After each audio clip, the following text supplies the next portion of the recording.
18, he was tricked into signing legal papers as part of the adoption process. Last February, he says he... Yo, I was watching $1 Million Birthday Game the other day, and Nick Cannon was on there, and Nick Cannon said you gotta have a lawyer for your lawyer. So, up YouTube, it's your girl, TT Shanell. Like Velcro, got that la Carmelo. Go dumb like weirdos. I block me on Fados. In the neighborhood, I can't go. I'm half marshmallow. I'm half marshmallow. And it is reaction video time. More like putting y'all up on game. Now, y'all ever seen the movie Blindside? I've seen it. It's a great movie. You got, how you say her name? Sandra Bullock. Fine ass. She is amazing. I love Sandra Bullock since, what is it, Miss Congeniality? Is that it? I think that's it. She is so goddamn sexy. Oh my goodness. Let me tell you something.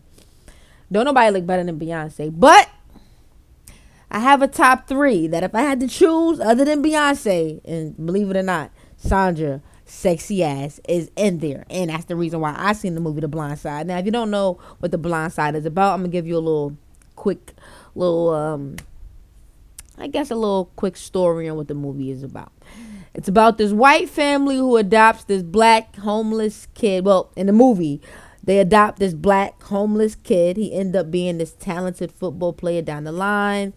He ended up going to the NFL. Now, in the movie, they actually adopt the young man. This movie is based on a true story. Now, according to the young man who is now grown, he's saying that it was all graduation cap. Graduation cap. You know what I'm saying? He like, no, they did not adopt me. It was all a lie. It was all graduation cap. What they saying is real. It's not real. He's all right, but he's not real. That's what they saying, that they're all right, but they're not real. So hit that subscribe. Shout out to CBS in the morning. This is actually very interesting to me because I actually love The Blind Side. So that's the main reason why I actually want to get into this, because I love The Blind Side. So to find out that this is all graduation cap, I want to know more. And you want to know more. So let's get into it. Yeah. NFL player Michael Oher, the truth blindsided him when he says he learned his family was not... Nah. He said the truth blindsided him. Yo, CBS in the morning got bars. ...legally his own. Wait, hold on. Truth blindsided him when he says he learned his family was not legally his own. In a lawsuit filed in Tennessee Monday, Oher alleges that when he was 18, he was tricked into signing legal papers as part of the adoption process.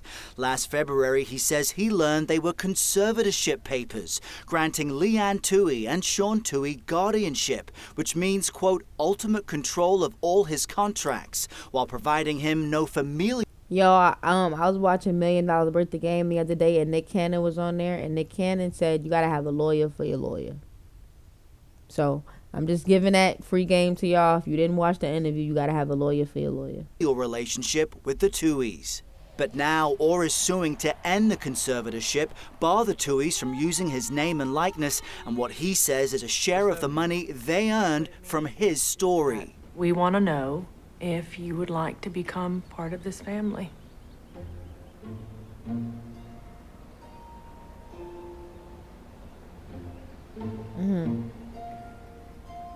Yo, and that kid was a star. Like that kid was a star. Both was amazing actors.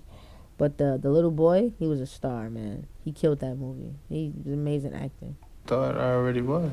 Oher's remarkable tale was portrayed in the hit Oscar-winning movie The Blind Side.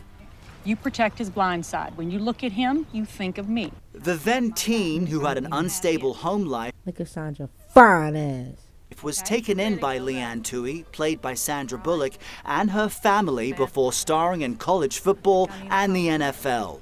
The film earning more than $300 million. But the petition states Oher received no compensation for the film, quote, that would not have existed without him.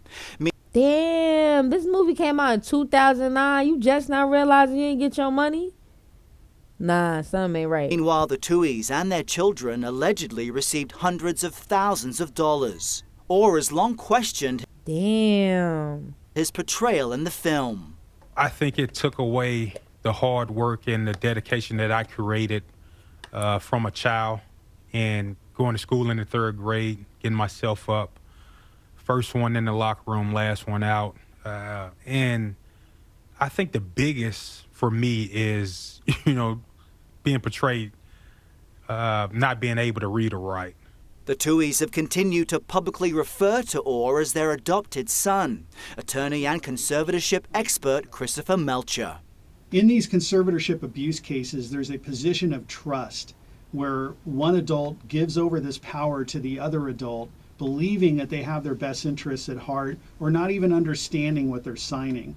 He was an adult at that time. There's no reason for him to have to surrender those rights. Oh, I get what they saying, because if he was grown, then he should never needed to sign the paper. But if he was grown, then he should have knew. No, don't say that, TT. Don't say that. Don't say that. I ain't gonna say that. Now, CBS News has reached out to the Tuohy family. We've not yet heard back, but Sean Tuohy told the Daily Memphian newspaper that the allegations are, quote, insulting.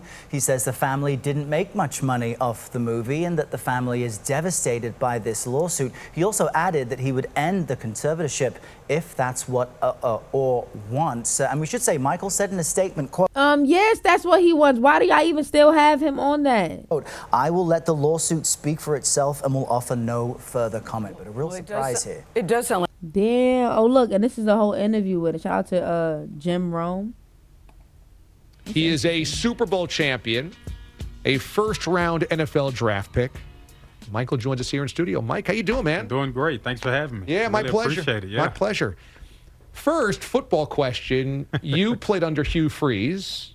Yeah. And now Hugh is back in the SEC. You played for him under. All right, don't nobody. I'm sorry. We have to see you. From this book and some of the other interviews you've done, is that what you see is not always the truth, and that there's a lot of narratives out there that may not be even attached to truth. And you mentioned Cam Newton in this. You were a teammate of his in Carolina. You got a routine, man. Everyone I know who doesn't have a routine, their life's in shambles. So that's everything to me. You're happy to see him. Hey, what's going on, man? Blah, blah, blah.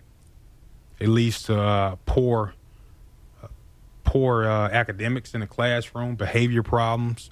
And then a few years later, those crimes become armed robberies and a lot more dangerous crimes. So, that's what hunger does. It's a bigger problem than just, trying to survive. Yo, I'm not going to get. When do you talk about the movie? Like, hello. First one in the locker room.